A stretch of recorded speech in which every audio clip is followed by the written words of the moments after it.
Well, welcome to the Innovation World Young Collaborators podcast series. My name is Nishka Lal. I'm a computer science student at Georgia Tech, and I'm a researcher and entrepreneur passionate about building tech and real impact. I've published research on AI bias, built ventures at the intersection of tech and social good, and shared my journey on the TEDx stage. It's great to have you with us. Now, I think today's conversation is one that I especially am excited about because we're stepping outside the traditional ideas of career planning into something much more intentional, designing a life that actually feels meaningful. Joining us today is Ashley Jablow, founder of Wayfinders Collective and creator of Life Design School. Ashley has spent the past 15 years helping individuals and organizations rethink what success actually looks like by applying innovation methods, design thinking, and creative reflection to the way we approach our careers and personal growth. In a time where many young leaders feel pressure to follow predefined paths towards achievement, her work actually challenges us to pause, reflect, and actively design our lives that are more aligned to our values, purpose, and long-term fulfillment. Thank you so much, Ashley, for joining us here today. Oh, I'm so glad to be here. And I have to say, listening to you share that overview and introduction, I'm so ready for this conversation. I'm really looking forward to it. Oh, thank you so much. Well, when kind of a basic question, I guess. Innovation frameworks, I guess, are often kind of more product design and entrepreneurship heavy. What does it look like when we apply those kind of same principles to something as complex and evolving as our own career paths, our own lives for that matter? I love that question. And I guess so a couple things come up. I think so I worked in innovation for a number of years at IDEO and at the White House. I've practiced these kinds of design thinking methods across industries and sectors, and I'll assure you, it's complex everywhere. And it's also it can be quite simple. And I think the same is true for when you take those innovation methods and you turn them inwards on yourself. And the way I kind of walked into that actually was because I'd been working in this space for a number of years. I had gone after really big, kind of audacious roles. I'd done incredible work that I was very proud of. And also, I felt really kind of an inner misalignment in terms of the path that I was on and who I really was, I guess I could say. And things kind of ground to an immediate halt when I got laid off, actually, from what I thought was my dream job. And it really was a reckoning for me to consider, well, who am I really? What really does fulfill me? And what I realized is that these innovation methods and even mindsets that I had been practicing and applying and even teaching to people over a number of years actually very simply could be applied to me and what I wanted to do. So you're absolutely right that our lives are ever evolving and it can feel really complex and confusing and ambiguous and all of that is true. And also innovation really is about designing for change and design thinking as one of the ways of approaching innovation is about starting with people. And so whether you are starting with people like your customers or starting with yourself, it can be as simple as getting curious about yourself. Yeah, that's beautiful. I think that's very true. Like learning about who you are and kind of where you fit in the world is a great starting place for your career and beyond. But like in your experience, you mentioned like kind of not feeling like you're in the right place. So what's the difference between optimizing traditional success versus like actually aligning with how you value things or important kind of trademarks? So I feel like society has these like ideations of like what people should be doing or how success should look. So how do you think you figure out like what that means to you? Oh gosh. I mean, how much time do we have to dig into that question, right? I mean, I think it comes down to the really the basics of realizing that everyone has a different definition of success. And I will say, from my personal experience, I spent like the first 10 plus years, 15 years of my career, even chasing what I thought success meant and what I thought success looked like. I went to a very competitive all girls school for middle and high school. And I remember being, no one ever said this explicitly, but I remember kind of just feeling that if I didn't want to be the first woman president of the United States and cure cancer at the same time, that like there was something wrong with me. And so early on, it was imprinted on me that success looked like going after the biggest jobs, the most important and highest positions of power and impact. And actually not just because of ego, but because, we were taught that success looked like making the world better. And over the years, what I've realized, especially as I have tuned into who I am, what my values are, I've started to really understand what my version of success looks like. And sure, success still means, achieving in ways that are meaningful to me. And success looks like a whole bunch of other things that have nothing to do with my job title or even how much money I make. So I think we're all walking the path of defining success for ourselves. And it's worth considering even pausing as you're thinking about a new role or as you're graduating from college. What does success mean both for, my life as a whole, but even more tactically, what does success mean for my next job? What does success mean for the class project I'm working on, right? Yeah. Pausing to really consider at different mile markers, what does good look like here? You will be Yeah. surprised that like your answers are as you practice listening, they're really unique and authentic to you. Of course, yeah. I think that's actually beautiful to like think about everything, the meaning of what you're doing, not just like I guess the actions that can become very repetitive or like I guess Mhm. like cyclical almost. But I guess that question that's gonna remain like since we're so young and things are so new, defining life is something that people struggle with deeply until like very later on in their life. So how would you like begin to think about this? Like where would you even start thinking about life meaning? Like maybe it's something you care about or something you're passionate about or your ethics. Like where do you think you should kind of begin this process of inner like Mm. understanding? Yeah, I mean, I think the I could sort of roll my eyes because I feel like the true answer and also maybe like the frustrating answer, I think, is that the way you find meaning in your life is always evolving. It's like a never-ending project, right? Yeah. And I am someone who's really motivated to learn, who's very curious. And I think I've always been very curious about myself, which has supported my exploration of like what does my life mean to me, right? And what do I want it to mean? But I think, for young people, for students, now is an incredible time to start playing with the question of what is my purpose if you have a singular purpose. What do I want my life to mean? Maybe what do I want my legacy to be? But also, like, what do I love and how do I want to spend my time now? And Of what matters course. to me now, right? I think giving yourself permission to evolve and change and to know your answers will evolve and change is a beautiful gift. And also, you can start now and start exploring that aspect of yourself. But it's a lifelong thing. Yeah. Yeah. Of course, yeah. And I guess kind of like on that term of this like lifelong project you're pursuing, I know burnout is very common among students or even early career professionals who are chasing achievement but still feel kind of unfulfilled in some sense. So from a design thinking perspective, what might burnout be signaling about systems or assumptions we've built into our lives? Like, do you think there's a way to avoid that, or do you think it's like an inevitable thing someone must face to like make a change almost? Oh, what an interesting question. I mean, I think I really want to think about this. I mean, I Oh, you're think, good. Take your what time. what does burnout say about the systems and structures that we live in?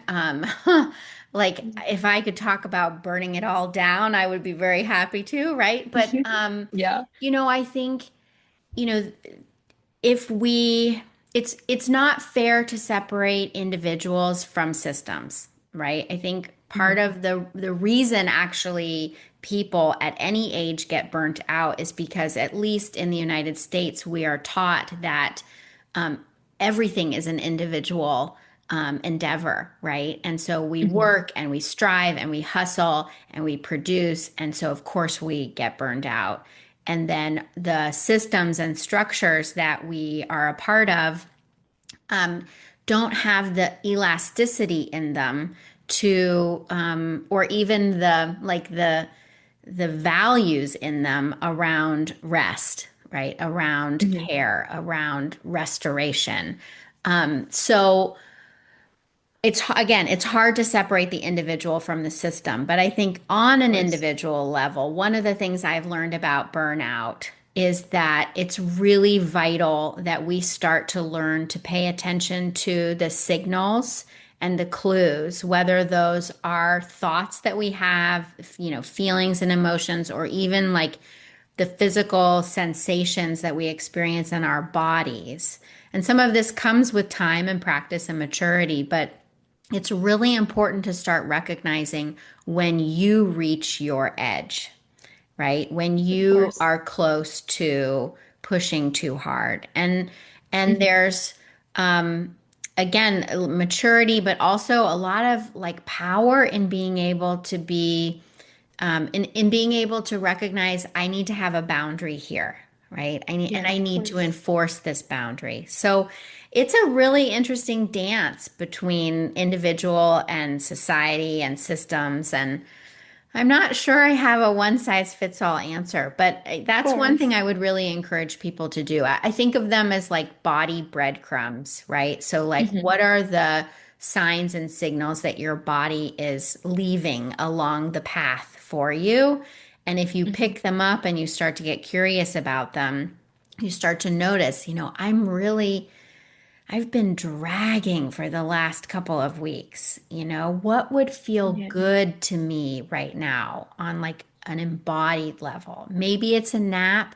Maybe it's a creative project. Maybe it's having fun, right? Maybe Yeah, it's like of putting course. down the worries that you have. But starting to pay attention to your body's breadcrumbs, I think is a really important way to start tuning into the early signs of burnout before you get there.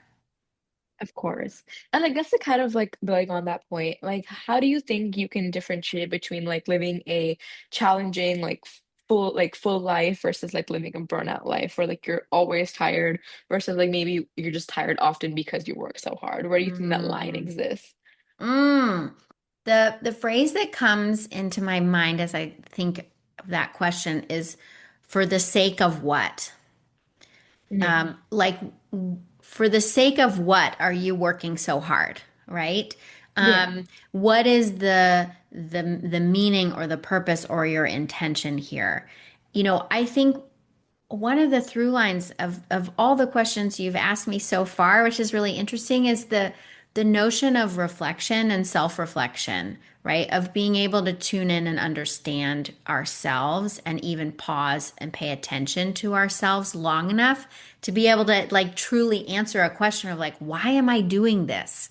Yeah. Am I working so hard because I'm engaged in a really meaningful, even challenging endeavor that matters to me, and it Mhm. matters to me for true and authentic reasons? Or Yeah. am I engaged in this because there's a sense that my parents have always wanted me to go to medical school, right? Yeah. So I think this notion of for the sake of what? Why am I doing this? And being able to pause long enough to listen to yourself and reflect on what is the true answer that comes to you. Yeah, that's actually beautiful. But I guess you kind of answered this question before, but like I know like people think reflection is like secondary to action, how like you must Mm. do something to reflect on it. But do you think that reflection is something you should do like before even an action is taken, or do you think it's very much a secondary thing to action? Like do it and then think about how it impacted you, or is it more like think about it and then do it, sort of Oh, kind of I thing? love that. So I think it's really like a rinse and repeat. I Hmm. think and in fact, this kind of mirrors design thinking and the approach of what we sometimes think about as like the double diamond. So, kind of a divergent, kind of opening and a convergent narrowing in and focusing. Um, And that's really what you're talking about. Reflecting is an expansive and kind of open-ended, like curiosity about ourselves, right? And Yeah. by taking action, we get clear, we move ourselves forward, we hone in on what's happening, right? And I think it's actually you could start with either one, honestly. I think you could start Yeah. with reflecting on like, just as an example, like what matters to me next in terms of my career, the Hmm. next job I get. Well, once you have a sense of the answer there, you can start to take small but intentional steps, right? Action towards trying something, towards learning something through doing, right? And then once Of you've course. done that, then you can say, well, what did I learn? And what Yeah. do I know now about what's important to me? And okay, Of I'm going to course. take that reflection and move it into the next action I'm going to take. So I would Yeah. think of it more like a virtuous cycle um, than like you always do this and then you do that. They work together in harmony. Yeah, for sure. So it sounds like you kind of want like kind of a repetitive process. Like you think about something, you do it, think about it again. But a lot of young professionals these days have this like need to create a long-term plan or a long-term kind of like idea of what to do. And it's almost like a societal ask from people to like know their like next 20, 30 years. So like I guess how is a more sustainable way of thinking about it, especially when like life seems like it's just too much? Like, do you think one day at a time is the proper mindset, or do you think it's more like think about your next meaningful action and then like go from there? Oh, yes. Okay. So, I mean, just like we were talking about burnout, society has a real story like in its grasp around, you've got to know exactly what your life plan is, especially at Hmm. key moments like graduating from college or graduating from, a master's program or something like that. Um, and that's tough to battle, right? I mean, Yeah. I remember like I desperately wanted to have a story that made sense when people asked me, like, so what are you going to do next, right? And like, where do you see yourself in 5 years or 10 years or at 80, right? Those Hmm. are really difficult questions to answer. Now, some of us I remember like I have a friend who has always wanted to be an ENT, a physician. And so she knew in college that was exactly what she wanted to study. She knew Hmm. exactly what grades she needed to get in order to go to med school, then her residency, and so on. And I remember being Yeah. so jealous because she knew exactly what the path was and she knew exactly how to answer that question, right? Yeah. For me, on the other hand, I didn't know what my answer was, and Hmm. I allowed one job to lead me to the next, which led me to the next. And it's only 15, 20 years later that the story of my career, like in hindsight, makes a lot of sense, right? So Yeah. I think it doesn't hurt to have a general direction, but that North Star may not be this is the job I want or this is the Hmm. career I want. It may be more like I want to be of service to my community or I want to do work that feels meaningful to me, right? Yeah. And using that as your North Star, you can fine tune it as opportunities come to you or as you pursue things. But yeah, I wish, I mean, gosh, I feel this so like deeply in my heart, that desire to like wave a magic wand and know how it's all going to work out. And Yeah. also, like, if there's an opportunity to take the perspective of like, knowing all of that now takes a lot of the fun out of it. Yeah. Like we assume it would take all the uncertainty out of it, and it would, and that would be nice, but you Yeah. can't possibly know who you are going to be, let alone what work and what vocation is going to call to you over the decades of your life, right? Of So course. know yourself now, know what matters to you now, and use that as your compass to make your first decision.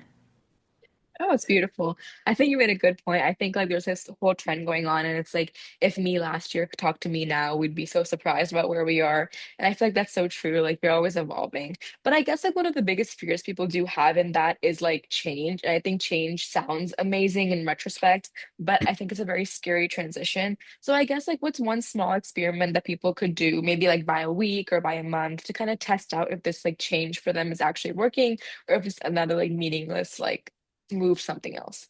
Yeah, I love that. So, I mean, yes, it's funny. Change is sort of like a four-letter word. Like, we think it sounds great, and then we think when it's time to actually do something, like, oh, that sounds so risky, or I don't know if it's the Yeah. right choice. So, thinking in experiments, which I love, the question that I would offer to people is what is the smallest, fastest, cheapest thing that you could do or try right now to learn the most about whatever change it is you desire? So, a Hmm. great example. I am married to someone who is incredibly passionate about cooking and about food. And I use him as an example with a lot of love because I remember one day coming home from business school. He was working at a bank and I was in grad school. And I came home and he said to me, I want to open up a restaurant. And I remember thinking, like, what on earth are you talking about? Like, you're a data analyst at a bank. Yeah. Like, you want to open up a restaurant? And he's like, yes, I want to do that. So I need to go to culinary school. Right. So Yeah. you may be faced with that kind of like inner, I've always wanted to do this, or I want to take that big risk, or I want to backpack around Europe for 3 months, or whatever it might be. Right. Yeah, of course. Instead of, ripping off the Band-Aid and like booking your ticket, your one-way ticket to Europe, or instead of ripping off the Band-Aid and going right into culinary school, the question again is what is the smallest, fastest, cheapest thing with the Yeah. intention of learning, right? So if it's culinary school, maybe it's signing up for a weekend cooking workshop. Maybe it's even smaller than that. Maybe it's grabbing that cookbook off of your bookshelf and actually cooking a recipe from it and seeing if you like Yeah. it, right? If Yeah. it's backpacking through Europe, maybe it's taking a day trip around your local area and seeing, what can I explore? What's new or different here, right? So getting started doesn't have to look really big. And in fact, it shouldn't be. It shouldn't be Mhm. ripping off the Band-Aid. We should start with what is something small that's inexpensive, that's quick, that I could try right now to help me learn and like kick the tires on this change that I'm thinking about. That's where I want people to start. Yeah, that's amazing. I think start small and do big things. That's a very like true Yeah. motto. And like one of the last questions here, but you've worked with a lot of individuals through like stages of their life and career. Do you see any like common patterns in how people become stuck when they appear like successful externally? Or is it like a more maybe like different for college versus like adults? That's really interesting. So I think I mean, it is different based on life stage, right? So I'll name like when you're coming out of college, just totally broad generalizations. You have um, the potential to maybe be more creative with like what your quote unquote solution is, right? So you can get a job or go backpacking or, I have a family friend who just recently graduated and she's picking fruit in Australia, right? So like Yeah. you have a bit more freedom in some ways than people in mid-career or midlife who have created structures around their lives. They have obligations and commitments that young people don't necessarily. But there are other things that are harder for people coming out of college, right? Resources, support, just like learning how to be a grown-up can be its own challenge. Yeah. I think the thing that unites people, no matter what, when I work with folks as a coach, regardless of life stage, regardless of, how far along they are in their career, The people who I work with are those who have an inner knowing or maybe even a yearning for something different. So, a recognition that they have perhaps allowed other people's definition of success or other people's values to determine what is quote unquote right for them. And for any number of reason, they are picking their head up and kind of looking around and saying, wait, this isn't right. This isn't true. This isn't authentic for me. And if you have that kind of inner knowing, even if it's just a tiny whisper, I would really encourage you to listen to it because there's truth there. There's hard work there too. There's courage and bravery, but there's also a lot of lovely creativity and generativity that comes when you can say, you know what? I am on a path that I'm grateful for, and also it's not the next right path for me. And so I'm looking for help to design what's next. And that's a very common starting place, and it's a really lovely starting place. Yeah, I think you had some beautiful remarks and comments. So thank you so much once again for sharing all your insights today. Your perspective on growth through curiosity, experimentation, and reflection offers an important alternative to the traditional kind of idea of simply following through what everyone's doing or having like a predetermined path. And for all our listeners, if today's conversation encouraged you to think differently about your path, how you want to approach your goals, your work, or even your sense of purpose, I encourage you to explore Ashley's work through Wayfinders Collective and her 100 Days of Designing My Life journal series. You can also learn more about our work at innovationworld.org. Thank you so much for tuning in to the Innovation World Young Collaborators podcast, and we'll see you next time. This is Nishka Lal signing off. Thank you.